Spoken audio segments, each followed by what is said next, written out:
Segundo o apóstolo Paulo, aquela igreja cheia de si, mas vazia de Deus, perdeu a chance de chorar por um irmão que estava se perdendo. É isso que significa o verbo lamentar aqui no texto. Então, segundo Paulo, a soberba criou uma igreja insensível ao pecado, ao ponto de não perceberem que um irmão estava morrendo, que um irmão estava se desviando, que um irmão estava se afundando em pecado.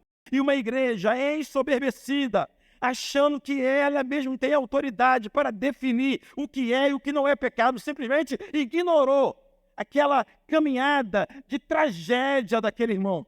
Somente aqui no versículo 2, Paulo denunciou que a igreja não cuidou, a igreja não lamentou e a igreja não disciplinou. Todo aquele processo de cuidado e de disciplina estabelecido por Jesus em Mateus 18, do 15 ao 17, foi ignorado por essa igreja. Possivelmente uma igreja que se gabava de praticar somente o amor, normalmente é assim. Uma igreja que não repreendia porque amava. Uma igreja que não exortava porque amava. Uma igreja que não disciplinava porque amava. Por causa da omissão da igreja, o apóstolo teve que agir. Olha a partir do versículo 3. Paulo estava convocando uma assembleia de membros, onde ele não estaria presente fisicamente, mas estaria presente em espírito. Jesus estaria em poder. Nessa assembleia de membros, o jovem deveria ser, como Paulo disse, entregue a Satanás. O que significa que ele deveria ser excluído da membresia da igreja. O apóstolo não está se referindo a um irmão que caiu em pecado. Um irmão que caiu em pecado deve ser tratado com toda piedade e amor.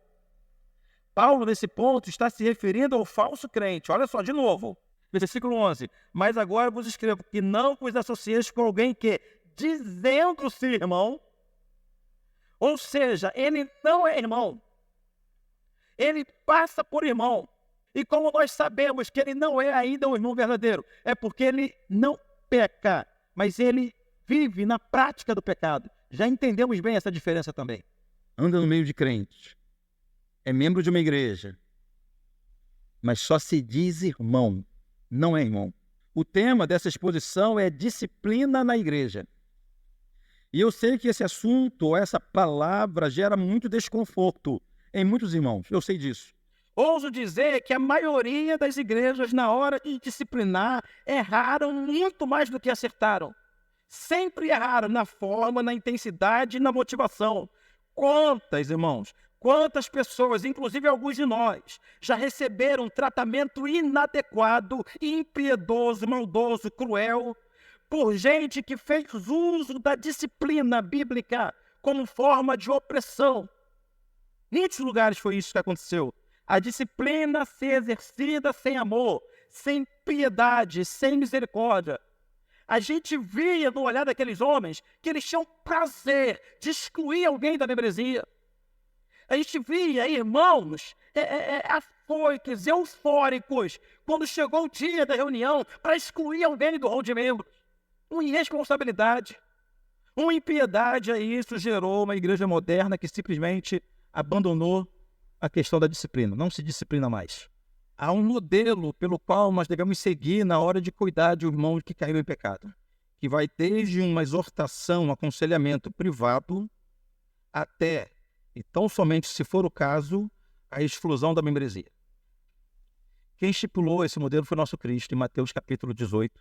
Jesus, nesse texto, não nos deu um modelo de como excluir alguém, não é esse o modelo. O que Jesus nos ensinou aqui é como devemos lutar intensamente para não perder um irmão que caiu em pecado. A exclusão aqui é o ato final, de quando todas as forças foram esgotadas. Mas segundo esse modelo de Jesus, a gente não vê. O que nos salta aos olhos não é uma pessoa sendo excluída do convívio da igreja. O que nos salta aos olhos é um irmão lutando para ganhar o outro. É um grupo de irmãos lutando para salvar o outro. E quando não consegue, chama a igreja para lutar por aquela vida. Quando ninguém consegue, aí sim, aquele irmão é desligado do hall de membros. Está me entendendo? Fala de luta por uma vida e não de se livrar de um problema.